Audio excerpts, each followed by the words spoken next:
one of the questions that we're always asked is, people say, how do you guys at TBI find so many patients? And it's different these days. More patients find us, but certainly at the beginning, I think we had a better handle on a selection process. We had an algorithm for working patients up for axial back pain. Rather than radiculopathy or myelopathy. So we were already kind of in the business of seeing if we could find the good candidates who would do well with surgery for axial back pain. So that's what we'll spend a little bit of time. I'll try to share a little bit of what I've picked up through my career and certainly in the last 25 years with ProDisc, because a lot of surgeons will tell me and people who are working with Sentinel, I just don't see these patients. I don't see patients who would benefit from disc replacement. So, my response is that we all see these patients. If you're seeing patients with back pain, they're in there. They're just not going to come in and say, I have discogenic back pain and I'd like an artificial disc, although I think more patients are doing that now than ever before. But I think it behooves the surgeon to recognize that patient and extract the information in a very effective fashion so that you can quickly determine whether this is a patient who is a reasonable candidate for what's proven to be a very successful technology. So, where do these patients come from? We see them again, every day or most days. Some spine surgeons just don't feel comfortable with the patient indications for arthroplasty, and we'll go over those a little bit. Some of us were trained by professors who didn't really believe that back pain was something surgeons should be spending time with, and that back pain was just a wastebasket diagnosis. And that was my training in residency. Also, going to orthopedic clinic and seeing patients with back pain was not a good day because we didn't really have even a threshold for operating on them unless they had neurologic involvement, which is a different patient population. Also, in that patient population, there are some people who are looking for something else, whether it's pain medicine or secondary gain from an accident or time off work from work comp or have psych issues. So unless you have somebody at a lower level who's able to screen some of those patients out, I understand why it can be more tedious. But I think these days, with layers of physician's assistants or nurse practitioners, that we have other people who can help to settle out the patients who need potential surgery, whether it's for neurologic or mechanical reasons, and then have those patients see the surgeons. I think we're better at it than we used to be. And then some surgeons just come out of training and they're told, don't waste your time unless there's a neurocompressive component, unless patient has radiculopathy or neurogenic claudication or myelopathy if it's in the cervical or the thoracic spine. So, these are reasons I think why some spine surgeons don't really feel comfortable seeing patients with axial back pain and then deciding whether they are candidates. But mechanical back pain is a real issue, and in that bag, there are legitimate patients who are not getting better, and they're kind of getting the runaround. And the analogy is sort of like telling somebody who's got terrible arthritis in their hip that, unless you've got sciatic nerve compression, I'm not interested in seeing you, or there's nothing I can do. It's a separate issue, and mechanical discogenic back pain is a separate issue from neurocompressive back and leg pain or leg and back pain, since leg would be primary. So try to keep an open mind a little bit until we get through this. If you're in that more negative family. It is worth finding those patients because we now have an implant with 25 years of really good clinical experience and level 1A data that shows that if you pick the right patients, you will change their lives for the better, certainly better than continuing conservative care or pain management, but also better than fusion. And that's also scientifically proven to a very high qualitative level, and I'll share some of that. And besides that, nobody wants to operate on patients who don't get better. We all want happy patients after surgery.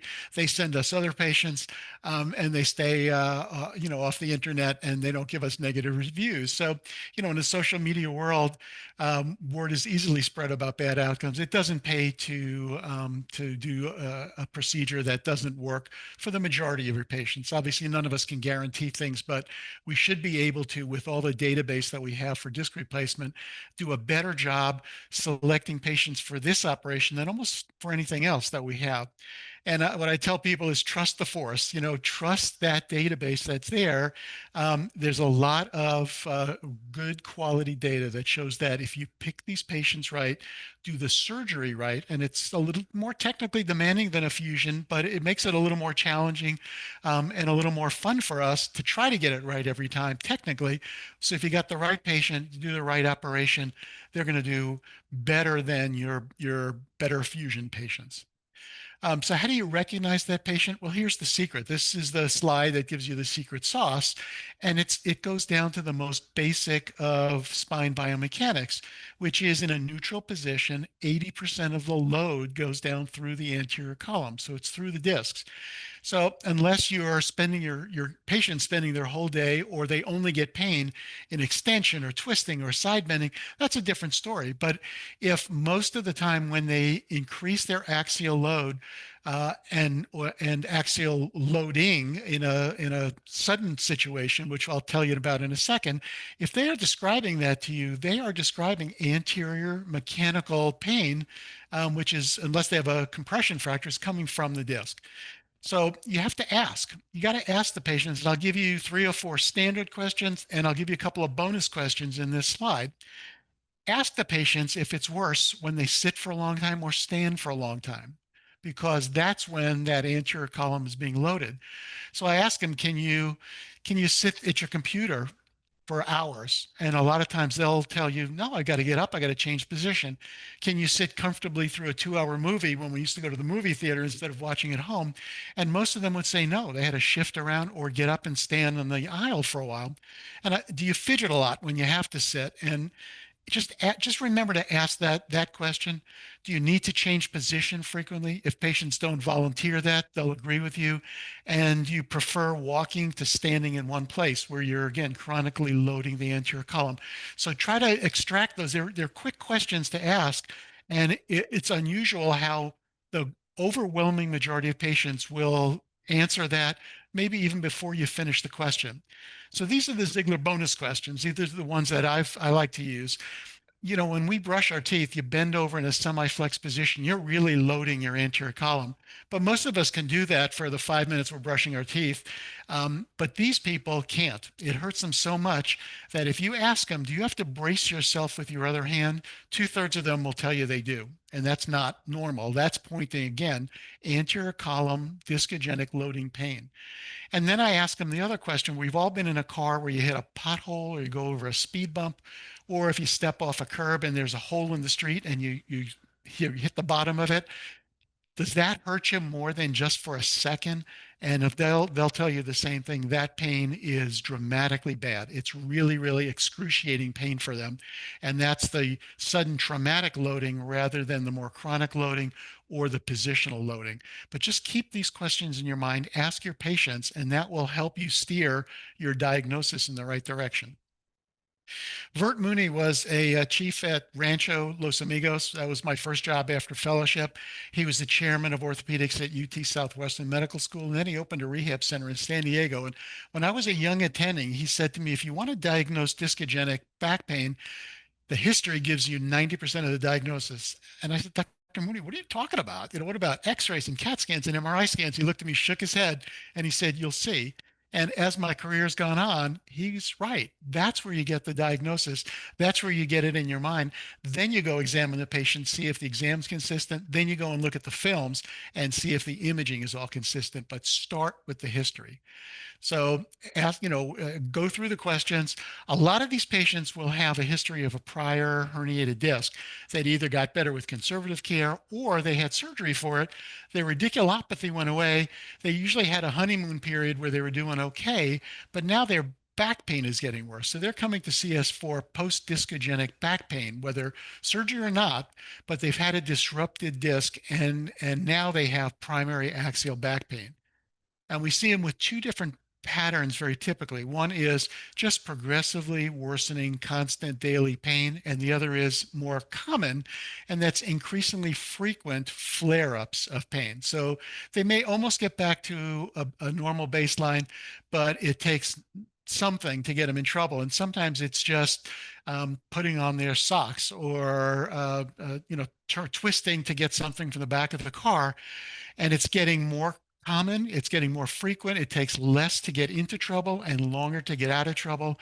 And that's what brings them to see us in the office. So asking about that pattern is important because some people have to restrict what they do so much out of fear because they are afraid that the smallest little twist will get them in trouble, that they've cut back, given up their sports activities, given up a lot of their recreational activities, et cetera.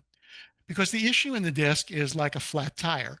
When the nucleus loses its hydrogel ability to resist axial load, as it does with a disc herniation, whether the annulus seals, but the nucleus is no longer normal, or a surgeon's taken out part of the fragment and the nucleus is no longer normal, or just from the normal degenerative process, the walls bulge, just like the bottom of the tire bulges, and mechanical loading will cause those areas to stretch. There are stretch receptors there. Afferents go to the cord, come back to efferents in the paraspinal muscles, and the patients are in that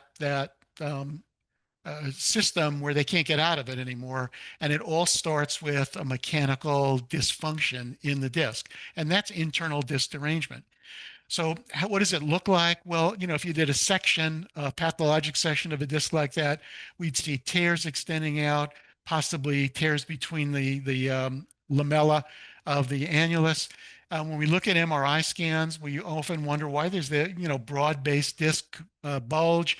That's stretching of the posterior annulus and the posterior longitudinal ligament. Sometimes we'll see increased signal there. And if we look at the cartoon, we can see that again, as the nucleus loses its ability to resist compression over time, the walls bulge, the annular fibers bulge, stretch, tear, and trigger those afferents and then muscle efferents, and the same thing with the PLL. So that's what's going on a macroscopic level. If I take us back to medical school for a second, on a microscopic level, if we remember that the protein cores in the nucleus have keratin sulfate and chondroitin sulfate, glycosaminoglycan combs that are off protein cores. And because the sulfates are negatively charged, they repel each other. So their natural state is they like to stay apart. So when we load them, when we're 10 years old and you jump off a 4-foot wall, they'll contract and then rebound because the negative charges do that. But as there's damage to the nucleus, as there's nutritional and vascular damage to the interior of the disc, these little combs start to fall apart, they break, and they don't have that same ability to re-expand when they're compressed. So what does the ideal patient tell you? The ideal patient we found is actually a microdiscectomy patient. So a 40-year-old patient who had a prior microdiscectomy, took away his radicular pain or her radicular pain. They were delighted with that, but sometimes several months to a year after that, they started to get back pain. And now their back pain is progressively worsening. And what I call it is functionally disabling because it's different for every patient. It may be a single mom who can't kneel over the bathtub to bathe her kids. It may be a guy who enjoys working on cars on the weekend, can't do it anymore, or works on cars for a living, can't do it anymore. It may be a person telling you they no longer go to dinner with their friends because they can't sit through dinner. They've got to get up and change position. So functional disability is different for everybody. It doesn't mean somebody can't work or that they're bedbound. You don't want to get the patient at that stage. You want to get it where they having to contract their lifestyle and give things up that they would normally do if their disc was healthy. And again, the common pattern is these cycles of flare up becoming more frequent, lasting longer. Patients will tell you it doesn't take much to get them in trouble, and it takes longer and longer to recover. They used to happen once every 2 years, then once a year, then once every 6 months. Now it's happening every 2 months. Used to last just for a day or two. Now they're in bed for 3 or 4 days. So listen to the patients when they give you that history. That's telling you that they've got mechanical internal derangement that is getting worse over time. But again, you have to ask them. Remember, ask about sitting tolerance. Are they fidgeting all the time, changing position? Can they stand at a counter preparing a meal for their family? Can they stand in line at the bank, or do they have to dance around? Are they okay when they walk around? Do they prefer to be walking around than standing in one place? Ask them that brushing the teeth question. And when they get that acute traumatic axial load, whether it's in the car hitting a pothole or stepping off a curb or stepping in a hole on the sidewalk, and see what their response is to that. What's the physical exam for these patients? It's not much. This is not finding an L5 radiculopathy or long track signs in a patient. They hurt. They're tender across their transverse lumbosacral area. They may have some muscle spasm, but we know that that's secondary. They probably have some restriction of range of motion because they're guarding, but their neuro exam's normal. They don't have nerve tension signs. Their motor sensory reflex exam is okay. It's just an unimpressive physical exam. Don't expect to make the diagnosis there, but you want to rule out other pathology. It's in the history. It's in the history. It's in the history. We'll keep coming back to that. So if you have a legitimate patient, and in the process of getting that history, you're kind of feeling them out. Also, are they looking for a secondary gain, or are these just like nice people whose life is now sidetracked and they're not getting help? They've typically seen other doctors and even other surgeons. They've been told, take medicines, do injections, or learn to live with it. And I'll share a couple of those histories with you. Or they've been offered a fusion, which we know from our FDA studies, because those were our control patients, that fusion will help this. It'll certainly help this problem. It makes the patients better. But the price to pay is loss of segmental motion and issues with adjacent disc degeneration. That's worse than offering them a disc replacement. And that's the beauty of a controlled study where patients were externally randomized. 2/3 got an artificial disc, 1/3 got a fusion. The surgeons were out of that decision process. The patient was assigned. We were told what they were getting, and then we followed them all, and we've been following them now for 20, 25 years. So this may be a patient you can help that nobody else has helped and change their life, as many patients will come back afterwards. And the two things they can say is, this operation gave me my life back. And the other thing they typically say without being asked is, I should have done this sooner. So this is a help for people's lives. And then after, get the history, talk to the patient, do an exam, then go look at the imaging and see if it's consistent with what your diagnosis is bubbling up on the basis of the history and the physical exam. And then looking at the x-rays, you want to rule out other stuff. You want to rule out, instability, lysis, tumors, compression fractures, other things that can be causing segmental back pain. You want to look for instability on a flexion extension film, and you want to see whether there is a 1 or 2 level issue that we can help with our technology. Is disc space narrowing?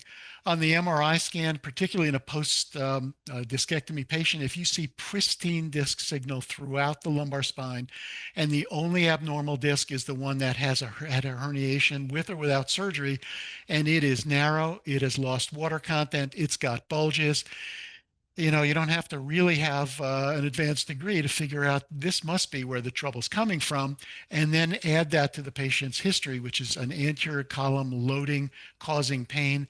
And you got to be pretty sure that if this is a reasonable patient, you can offer this patient an arthroplasty. I put in maybe modic changes. The literature is kind of divided. There's not a lot of literature. Some says modic changes do correlate with back pain. Some say they don't.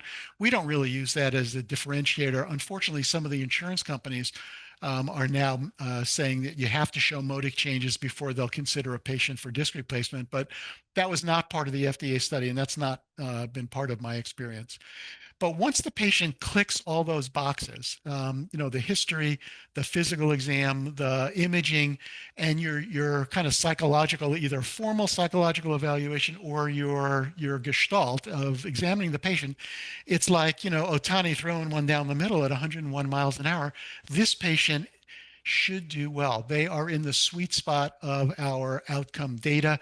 You should never guarantee a patient anything, but you can tell this patient, there's nothing about your history, your exam, your imaging that makes me believe you will not be in the middle of that bell curve and have a very, very good outcome that should be predictably better than you would have with surgery. That is predictably better than you will have if you ignore this or just continue yourself on conservative care. Well, how about the wrong patient? Wrong patient is very different. It gives you a pain diagram. The world's most perfect disc replacement is not going to change this whole pain diagram. Somebody who has a vague history, generalized, can't really focalize it to the lumbosacral area. It's not even relieved by bed rest. He has non-dermatomal, a neurologic, non-neurologic numbness, tingling, pain. Patient's out of shape. He may be depressed, bad social situation. This is not a patient to offer an operation to. This patient may need an operation, but they need to get some of these other things fixed up first. So that's why if you're in the back pain business, it's good to have access to clinical psychologists, to physical therapists, to exercise physiologists, maybe to weight loss surgeons, to have these people get their life in order so that you can help them get their disc in order. The wrong patient's physical exam, we're all familiar with a non-physiologic pain response, unwilling to move the spine in any direction, a non-anatomic neurologic exam, a distracted seated straight leg raise, usually talk to them and wiggle their ankle while I slowly bring their leg up and to 90 degrees, they're okay. But when I say, okay, I'm going to test your nerve now and start to bring it up and, 20 degrees, they start to flip backwards. So, you get a little technique in there. These are not, again, not an appropriate surgical patient for this technology or really anything, because we know predictably this patient's not going to do well. And this is one of the arguments I have with people who are looking to get an algorithm, an artificial intelligence cookbook, basically, for determining which patients should have surgery and not. It's not going to find these patients because these patients may check all those boxes, but this patient's not going to do well. And I think there's still an art to medicine, and it's not just the science. And I would challenge AI to be able to pick up and do as well as someone who has given up a decade of their life to training and then more decades in practice. So I'm hoping that that's job security for us. But unfortunately, we're not the ones that may be making that decision. Well, how about the imaging on the wrong patient, the one that you don't want to offer this operation to? Well, the x-rays and the imaging may be normal, or they may show other reasons for pain. Like this lady who came in with back pain had minimal degenerative changes, but she had this aortic aneurysm. And she said, yeah, I know about it, but I was just at the vascular surgeon a month ago. It was only 2 centimeters. Well, it's now 6. And she's developing crescendoing back pain. So, we sent her back to the vascular surgeon. She had a stent that night. Or an MRI scan may be normal or not. Now, here's a 41-year-old guy who came to me and he said, I have back pain. I'd like you to fix it. He said, can you do an artificial disc? And I said to the guy, there is surgery in your future, my friend, but it's going to probably be neurologically directed, and it may be multiple levels, but there's nothing I can do for you today that's going to fix this. You've only got one semi-normal looking level in your lumbar spine. So just stay in good shape. Try to use your head when you're lifting, and don't get involved in heavy lifting activities. But the day will come, I suspect, when you need surgery, but I can't do anything prophylactically. So most of our patients are between those extremes. They're between the guy laying on the ball and between the patient who has the pure single level. So follow the IDE inclusion exclusion criteria, because that's where we were able to enroll the patients who were randomized 2-to-1, patients who had failed good conservative care, patients where you've ruled out other sources of pain like deconditioning, like primary facet disease or systemic disease. and get to know the patient on serial visits. We try not to sign a patient up the first time we see them unless it's totally clear and they've really had the benefit of all that other treatment. But keep asking the anterior column questions. um, get a good sense for yourself whether that patient's going to be a good active partner in the recovery process, because you can't do this alone. You can technically do a beautiful job, but if you pick the patient wrong and they don't get better, nobody feels good about it.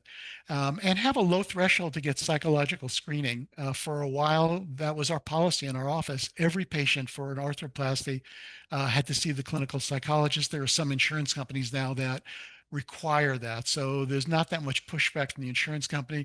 The clinical psychologist will often find things out that we don't in our history because they're going down a different path, and they can help the patient and give us a little warning and say, this patient's okay for surgery, but just be aware that they may need this or they might need that post-operatively. And what have we learned about the in-between patients? I'll show you our early experience and what we've learned after 25 years. So at the very beginning, we had no idea about patients who had a prior Lamy disc or a prior disc herniation. We included them in the study because they were not an exclusion. And actually, at the end of the day, about 1/3 of our patients were post-discectomy patients, and they did better than the average. They were at the head of the class. And one of the reasons is it's much more clear where the pain generator is coming from when they have 4 pristine levels and 1 terrible level that has had a prior herniation. So in a way, they've self-selected themselves for a diagnosis of discogenic pain. And in fact, they were better than the average in the bell curve. They were on the right side of the bell curve. What about patients with facet degeneration? Well, at the beginning, we didn't know. And in fact, one of the early papers on disc replacement stated that they had very little number of patients that they could enroll in the study because the radiologists reported some degree of facet degeneration somewhere in the lumbar spine on the majority of their patients. Well, we didn't think that made a lot of sense. And over time, we've started to expand that indication, certainly at other levels in patients who have predominantly anterior column loading pain and not posterior column pain, but even at the level of pathology where patients may have some facet arthrosis, but again, either by history, by exam, by medial branch blocks, that's not where their pure pain is coming from. We don't see that as an issue anymore. We're very comfortable with what Dr. Marnay has told us for many years, and that is that the disc replacement will unload the facets and allow them to move without the grinding or touching or whatever it is that was giving them pain from facet arthrosis. So we've rarely had to go back and do medial branch blocks or a rhizotomy on patients after arthroplasty. And almost never have we had to go back and do a fusion because we missed the diagnosis of posterior column dysfunction. How about anterolisthesis, retrolisthesis? Well, up to a grade 1, retrolisthesis was built into the FDA criteria because particularly at L5S1, as the disc collapses, it will often shift retro. And that's okay. That's a normal part of degeneration. We're not big fans in the US of offering disc replacement to anterolisthesis patients because they've got usually significant, maybe even incompetent facet capsules with big facet gaps and effusions. So we've not really gotten into the anterolisthesis market, although some of our colleagues in Europe have. But that up to 1 grade of retrolisthesis is absolutely fine. A lot of the times it'll reduce when you clean the disc out and distract. And even if it doesn't, you can position your disc replacement so that it kind of splits the difference between the retroed L5 and S1, and those patient outcomes are fine. They're just fine. Scoliosis up to 11 degrees segmental coronal malalignment, it was okay for the FDA study. We have not found those patients to self-correct.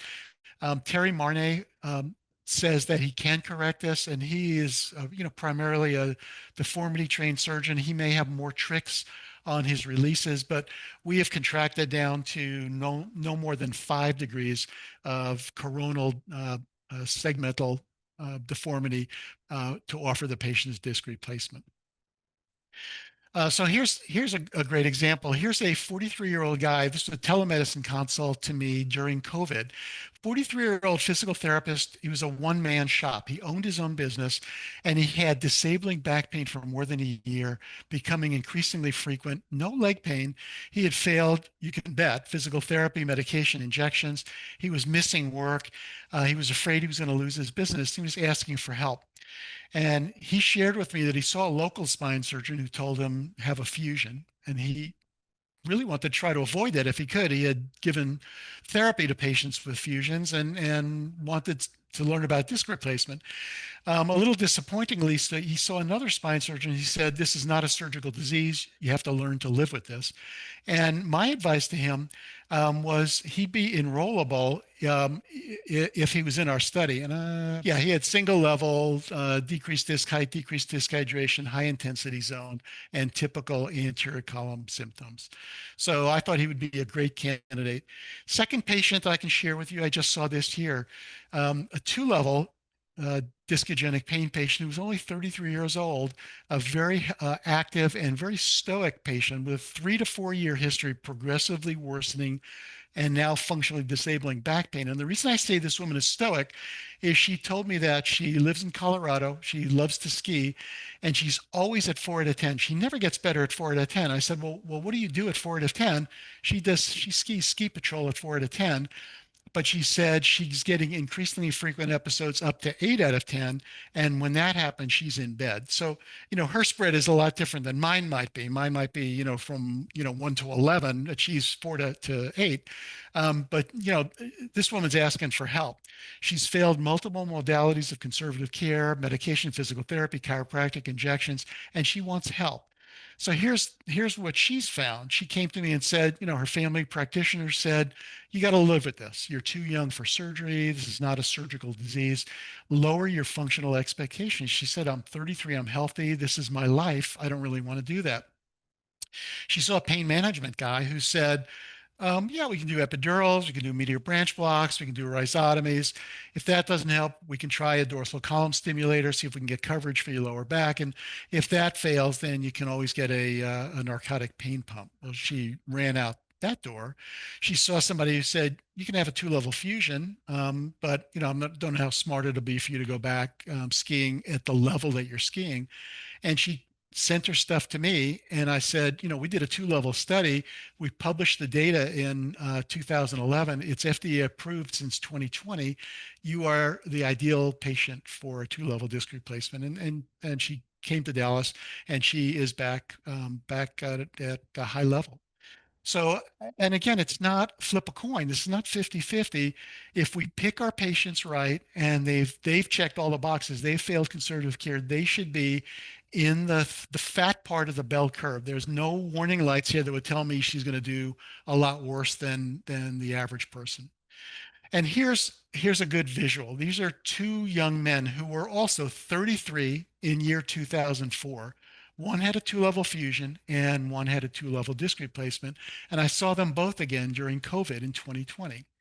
So the guy with the fusion sent me his stuff because he said in 2004 he had a two-level fusion. He had a slip at 5.1, but he had DDD at 4.5. So he had a posterior posterolateral fusion. He did well for 14 years, but now over the last 2 years, years 15 and 16, he's been progressively hurting, and he's getting now neurogenic claudication. He's only 49. He's otherwise healthy. And he wanted to know, could he get a disc replacement at L3-4 rather than an extension of his fusion? See if you can see here, he's got a disc space collapse. He's got a lateral listhesis. On his lateral film, he's got disc space collapse, retrolisthesis. And you know what his MRI is going to show. His MRI shows what happens 16 years after an L4 to the sacrum fusion in an active 33-year-old. They've worn out L3-4. L3-4 has been their L5S1 now for so many years. He's got decreased disc height, bulging disc, thickened facet joint capsule on his axial. You see he's got effusions in his facet joints, severe central stenosis, broad bulge, lateral recess, foraminal stenosis. He's a mess, and he's not a candidate for a disc replacement.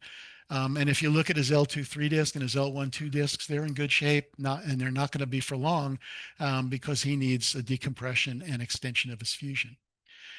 The other guy was my patient, 33-year-old man who came to TBI in 2004 with two-level degenerative disc disease, who had failed a year of non-operative care. He met the FDA IDE enrollment criteria, but I said to him, "Hey, man, this study's about to close. I'm not even sure we have one more slot that you can randomize to, but let's put it in." And he got the last randomized spot at TBI for a two-level prodisc. So this was his imaging on the table in 2004. Well, he came back to me in 2020 during COVID, and he's a local guy, so we were wearing masks. And because he came in because he has cervical radiculopathy, and I said, "Robert, how's your lower back?" He said, "It's great. Why?" I said, "Can I get an X-ray, on the house?" He said, "Sure, but I don't have any trouble." So here's what he looks like 16 years later. His artificial discs are moving really nicely. His L3-4 is not normal, but it's not bad. And again, he's now, 49. He's got two sons that are all active. They play ball together, skateboard, ski.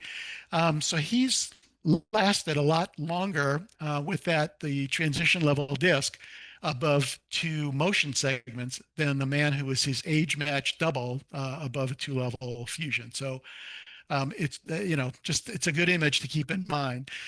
Remember that lumbar arthroplasty is a team sport. You need a good access partner for your patients to recover well. So it's not just the technical spine surgery, it's the approach as well. And you have to work with your access surgeon. Patients BMI was up to 40 in the FDA study. It's really down to 35 or 36 for us now. We really get patients to lose weight, especially if they're carrying most of it in their belly. We look for vascular calcifications on their imaging plain films as well as their CT scans. We try not to surprise our access surgeon. One guy told me a story that they put the patient on the table, took his gown off to prep him, and the spine surgeon didn't know he had a colostomy. So you need to check the patients and examine them before you spring that on your access surgeon. And if you see things like unusual anatomy, a transition segments, bring that to the access surgeon's attention because my access surgeon, who after he woke up from this nap retired after a bunch of years, he told me that where there are skeletal anomalies, there are also usually vascular anomalies. So he likes to know about that beforehand. It's even more important with two-level patient selection because all two levels revolve around L4-5, where you may have to do a little more sophisticated dissection. And in patients who are carrying their big BMI in their belly, you might be able to get away with L5-S1 in a deep hole, but you wouldn't want to be trying to control vascular bleeding at the bottom of this abdomen.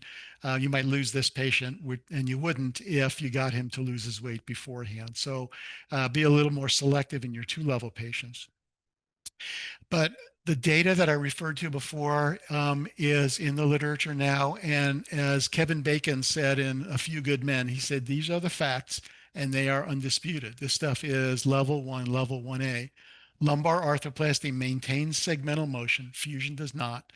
Lumbar arthroplasty reduces adjacent segment degeneration 3 times or 1/3 as much as you see after fusion.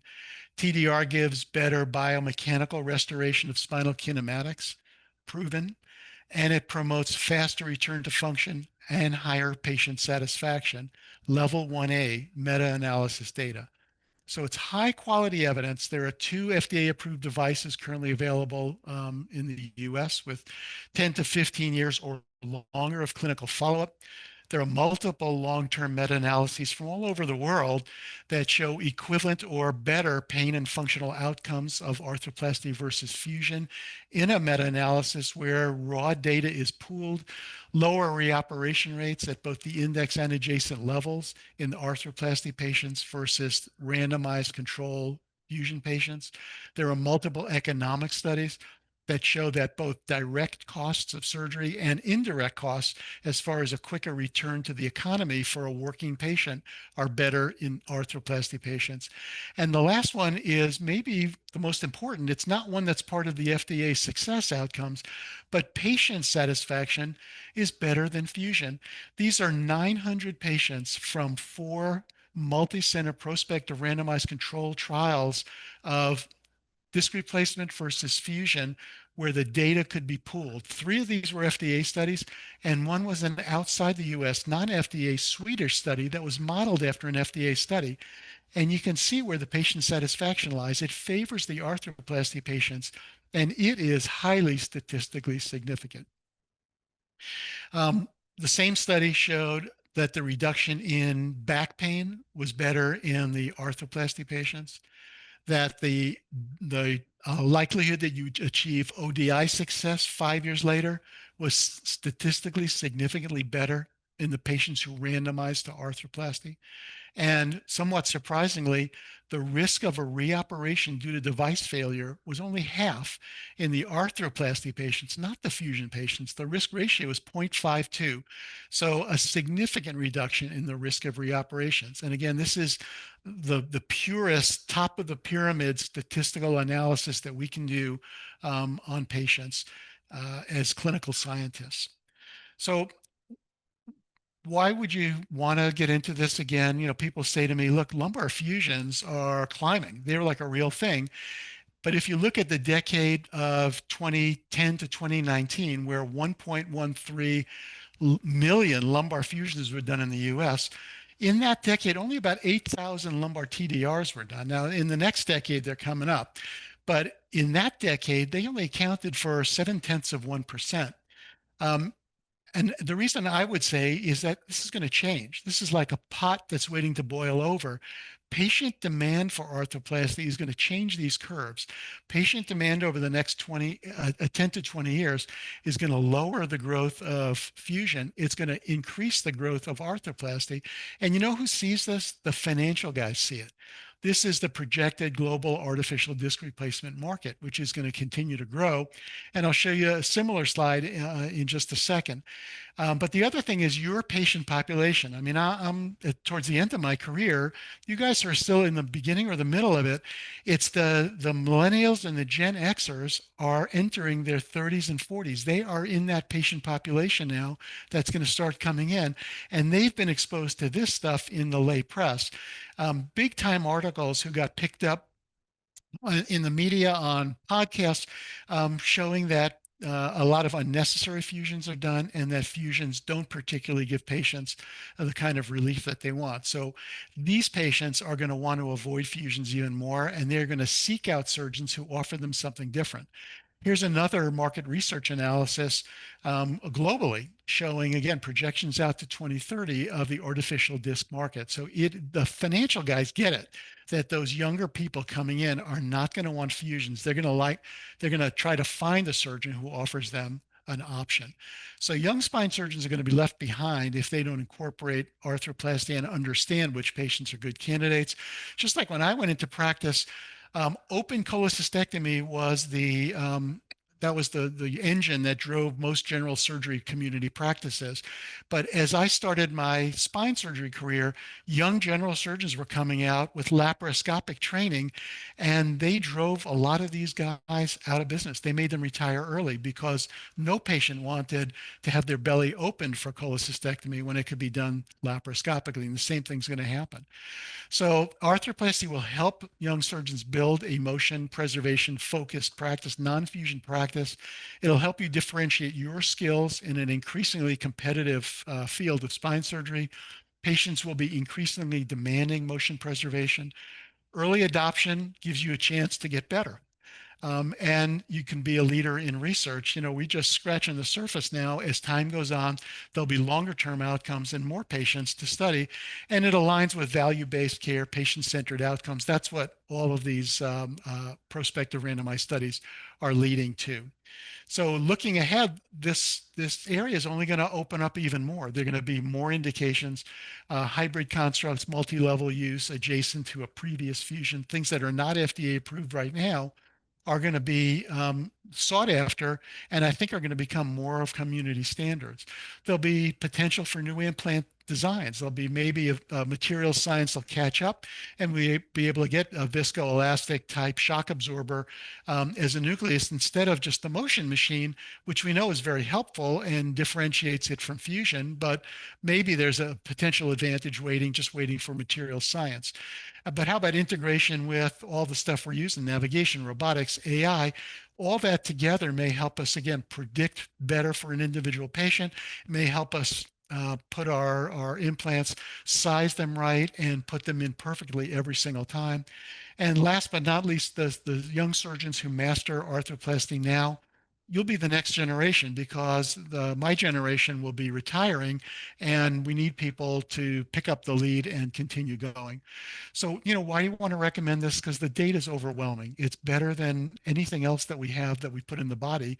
Even, standards like artificial hips and knees, plates and screws, intraocular lenses, none of that stuff went through these prospective multi-center randomized control trials. We've shown better outcomes, better adjacent level protection, lower revision rates, and lower costs. So we've shown all those things. The FDA criteria are pretty clear. Failure of 6 months of conservative care, osseohistory of 40% or more impairment. Exclusions were lytic spondy, symptomatic stenosis, and osteoporosis with a T-score less than 1.0, negative 1.0, and we're pretty rigid about that. So the long-term clinical data has validated these outcomes. It all comes from the history. Remember, it's the history, the history, the history. Sitting and standing are worse than walking around. Patients can't sit for hours without fidgeting. They're better when they lay down. Sometimes in the summer, I'll ask them, how do you do in a pool when the buoyancy of the chest unloads the lumbar spine? They're better. That does help them. And that gives you an idea also that it is discogenic loading pain and those semi-flexed position questions. So what about the learning curve? People ask, well, if you're already comfortable doing ALIFs, if you have a good access surgeon, you're comfortable in the anterior lumbar spine, it's a relatively short 10, certainly 20 cases will get you up to, 90 or 95%. And then you'll spend the rest of your life, the rest of your career, getting as close to 100% as you can. But you should not jump into difficult cases too early. Your first case shouldn't be a very collapsed disc or a disc space where you have to spend a lot of time mobilizing it.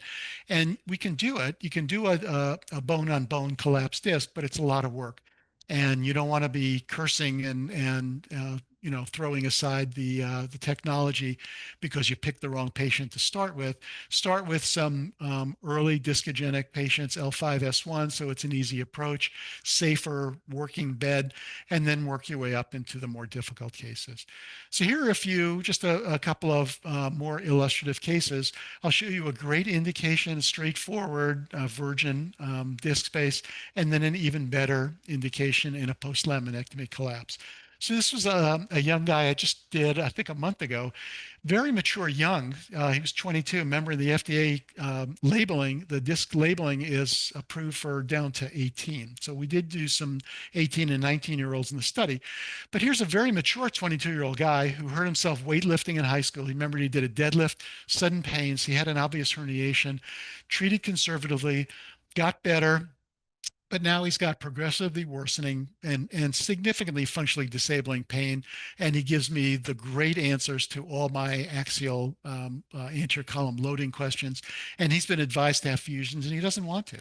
And you can see in his MRI, he's the guy. He's got the beautiful discs elsewhere and very clearly one abnormal disc where he's had his herniation before. And again, he's got a little broad-based stretch of his posterior annulus with some increased signal.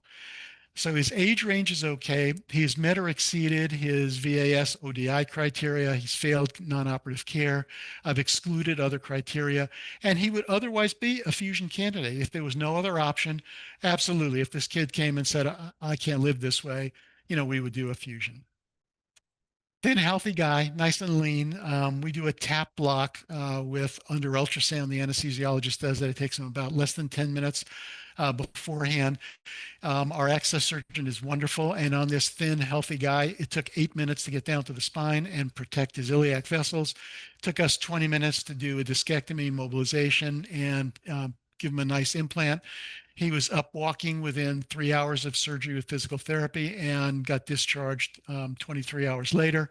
He was from many hours away, so he stayed over the weekend, came back and saw me that Monday, told me that on post-op day 4, he only had a little incisional pain. His surgical back pain was different from his usual pain. That pain is gone.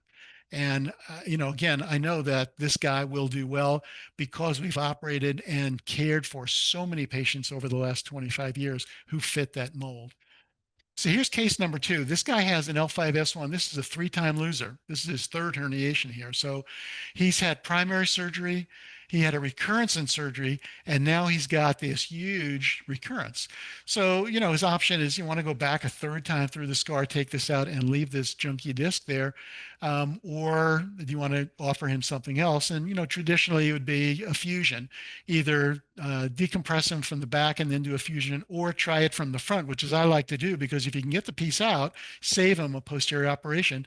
But we got smart. We said, why wouldn't you want to do a disc replacement here instead of a fusion, particularly in a patient who's already got some early degeneration above? If he winds up with a fusion here, you're not going to help this disc. You're going to hurt it. Why not give him something that'll help that disc a little bit? So, and Terry Mornay has a very cute saying. He said, in a patient like this, the day you fuse L5S1, you sign the death certificate for L45, but you leave the date blank. So very, very cute. But anyway, so this guy, we took this fragment out, which looks remarkably like his fragment on his MRI scan, only we got it from the front. We're able to pull it out as we did his anterior discectomy and gave him a prodisc, and this patient has done well. And again, these patients, 1/3 of our prodisc population in the FDA study that we've been following for all these years, they do better. That subset does better than everybody else. So these are the people that are at the head of the class.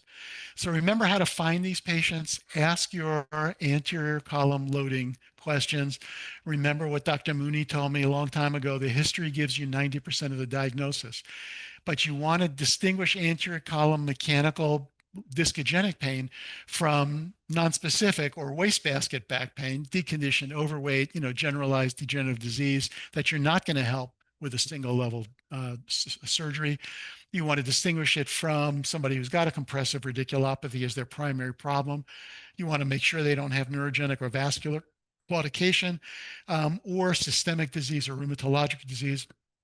Other reasons why they may have back pain other than an internal disc derangement.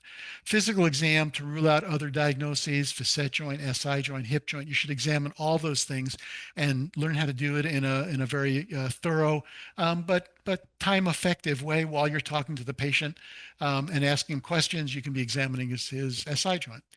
Look at your x-rays for bone quality and then other pathology, instability, tumor, infection, trauma, and look at your secondary testing, MRI, CT, SPECT scans and discography. That's a topic for another talk, diagnostic injections, things like that. We have a lot of tools in our belt for patients that defy an easy diagnosis. We can peel some more layers as we try to find it. But the keys are listen to the patient, ask those key questions, and think about the anterior column.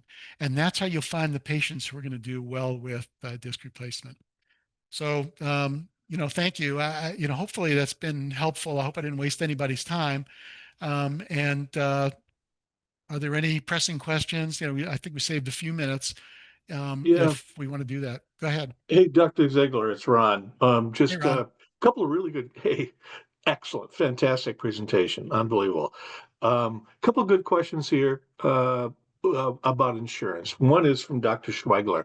I'm sure you know who he is. How can you convince an insurance company to let you do a TDR for a recurrent disc herniation? That's one. And then the other one is, uh, how have you been able to get insurance approval on 2 levels? Dr. Ron Desai said, he still has Cigna, Aetna, and occasionally UHC denying 2-level discs. So what about those insurance questions? Yeah, I mean, look, we struggle with it also, and we've got the data, and a lot of times they're misquoting my own articles at me, but their policies have some loopholes in them and that were purposely put in there to kind of give them an out. As far as the recurrent disc herniation, I would tell them, you're looking at a fusion if you're not going to authorize the disc replacement, that there is some published data on patients with disc herniation, recurrent disc herniations and arthroplasty who do well.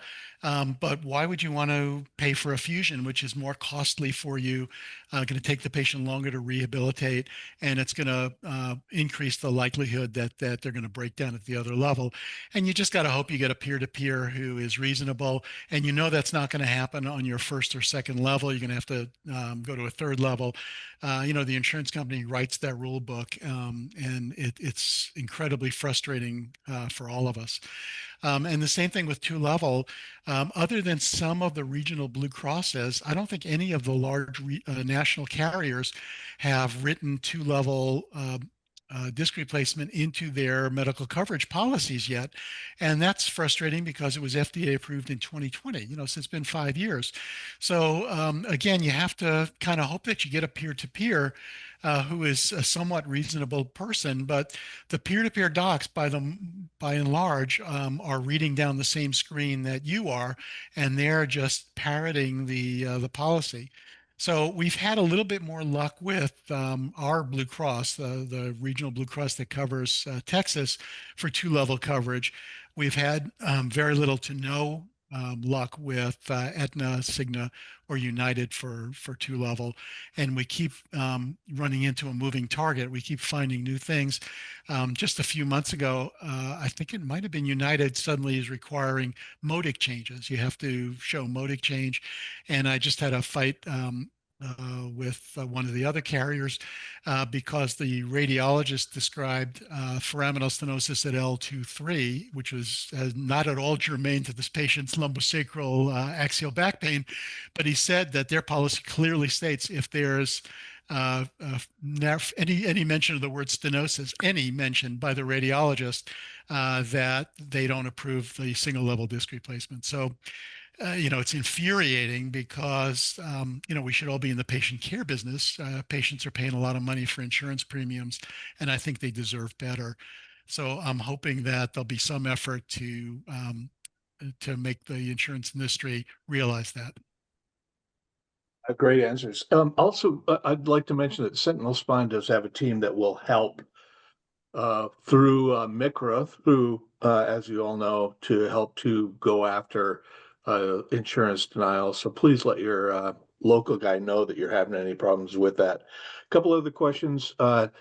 Dr. Dave Atterbury, can you do it in psoriatic arthritis patients?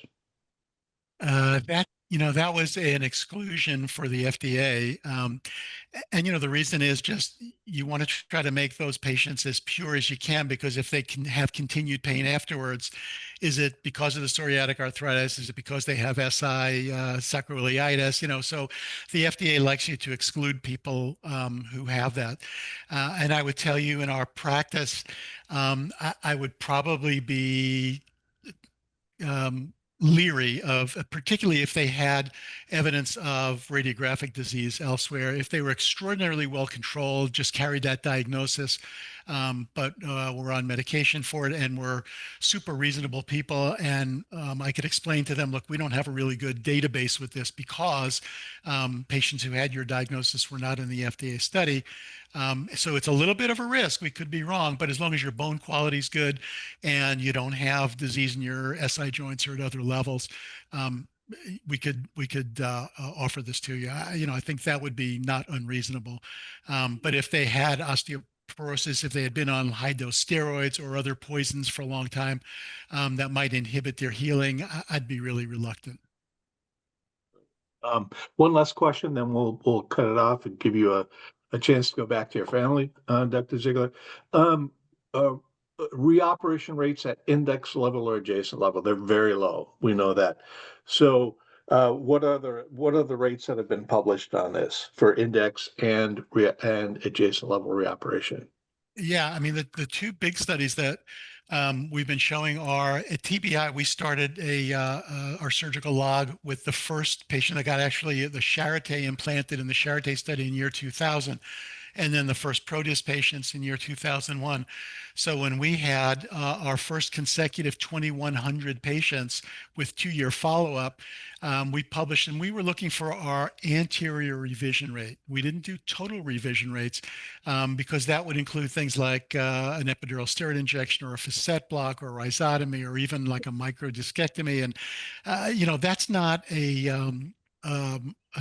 life-threatening operation, whereas a revision retroperineal approach is. So to be clean, we were just looking at anterior revision rates, and ours at TBI was 1.6%. And that's in a place where we've got 25 to 30 surgeons at the beginning of their learning curve are all in that database. Dr. Terry Marnay just published in JBJS in 2025 his personal, I think his first 11 or 1,300 consecutive patients, all his data, and his anterior revision rate was 0.69 or 0.67%. So it was a little lower than ours. But what we like to point out is that the revision rate at 20 years for a total hip replacement is 15%. For a total knee replacement, it's 10%. And nobody tells their mom not to have a joint replacement because of that. These revision rates are 1/10 that. They are really small. I wish they were zero. They're not. But most of them are at L5S1. And we've fortunately always been able to get our patients through if they've needed it. But it is a really small number. And that's primarily, that's both actually, both index and adjacent. Most of those were index level because of technical errors.